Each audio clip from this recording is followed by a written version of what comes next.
शेतीसाठी पाऊस महत्वाचा, पण ज्या क्षेत्रात कमी पाऊस पडतो किंवा पाणीच कमी आहे त्याचं काय?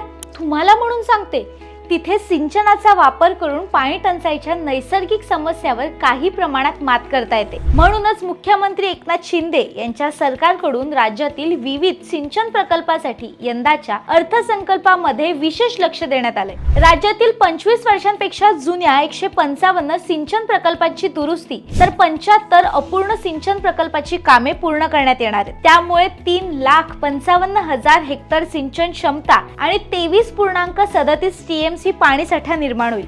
राज्यात 259 सिंचन प्रकल्प सध्या प्रगतीपथावर आहेत. त्यापैकी 39 प्रकल्पांची कामे पूर्ण होऊन 2,34,000 हेक्टर सिंचन क्षमता निर्माण होते. हे सिंचन प्रकल्प शेतीसाठी संजीवनी आहेत. याबद्दल तुम्हाला काय वाटतं आम्हाला कमेंट करून नक्की सांगा. आणि हो, तुम्हाला म्हणून सांगितलंय, कुणाला सांगू नका, डायरेक्ट शेअर करा.